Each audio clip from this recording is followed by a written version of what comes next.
अस्सलाम वालेकुम नाजरीन, ड्रामा से घाटा की नेक्स्ट एपिसोड में आप देखेंगे बिलाखिर ये नानी इस दुनिया से चली गई। इस दुनिया में रहकर अपनी सजा तो काटी ही है, अपने करतूतों की वजह से वो लोगों की नफरत का निशाना भी बनी, मगर मौत के बाद भी लोग उसे हकारत और नफरत की नजर से ही देखते हैं। इतना तक के मौत हो गई, मैयत घर में पड़ी है, मगर इस मैयत को उठाने वाला कोई नहीं होता। सिर्फ हमजा और हमजा के वालिद ही यहाँ पर मौजूद हैं, क्योंकि उनके अंदर खुदा खौफी है। हालांकि असल बुरा तो इन्हीं के साथ ही हुआ है, या फिर रानी उसकी वालदा के साथ, मगर फिर भी हमजा अपने वालिद के साथ यहाँ पर मौजूद है।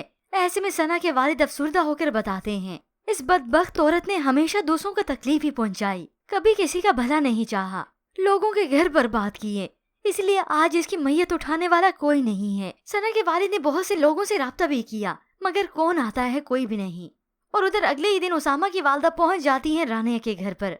रानिया जैसे उनके पास आकर बैठती है, वो तो फट से उसे अंगूठी पहना देती हैं। रानिया की वालदा ने मना करने के अंदाज में भी कहा, मिसेस मुस्तफा ये आप क्या कर रही हैं? मगर ये मुस्तफा की बेगम तो चुप ही करा देती है रानिया की वालदा को, अब आप बीच में नहीं बोलेंगी, ये मेरा और रानी का मामला है। और उससे बहुत अच्छी बनने का ड्रामा भी करती हैं। अब रानी की वालदा इस रिश्ते से बिल्कुल भी खुश नहीं है। उन्होंने तो रानी को मना किया था कि मैं कोई और रिश्ता देखूंगी, मगर ये रानी की जिद थी कि इसी से शादी करनी है, वो भी हमजा की वालदा की जिद में आकर। अब हमजा जिसे मालूम हो चुका है इस मंगनी के बारे में, जिसके बाद तो वो मजीद जज्बाती हो जाता है। मगर इससे पहले हमजा की वालदा नाइला बेगम इस सियानी बन रही हैं। अपनी जिद अपनी मैं मनवाने की खातिर उन्होंने अपना सामान पैक करवाया, नौकरों से उठवाती और यहाँ से जाने की कर रही हैं। हमजा अपनी वालदा को रोकता रह जाता है, मामा घर छोड़कर मत जाएं, आप ऐसे कैसे कर सकती हैं? यूँ पहले बाप बेटे ने ये चाल चली थी, मगर अब ये वालदे ही सियाने निकली। साथ ही साथ वो दोनों को बता भी देती हैं, मैंने बता दिया आपको, यहाँ पर वही होगा जो मैं चाहूंगी। हमजा और उसके वालिद ने ये सब मानने से इनकार किया, तो वो और ज्यादा जज्बाती हो जाती हैं, गुस्से में आ गई कि यहाँ इस घर में तो मुझे कोई पूछता ही नहीं, सारे फैसले या तो आप करते हैं या फिर आपका बेटा।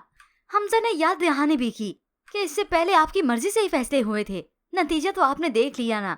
वो अपना कसूर तो नहीं मानती बल्कि रोक ही देती हैं। हाँ, इसलिए तो कह रही हूँ। अब जब नाइला बेगम देखती है कि दोनों बाप बेटी ने तो मुझसे बहस ही कर ली, इसलिए तो वो अपनी जिद मनवाने की खातिर यहाँ से जा रही हैं।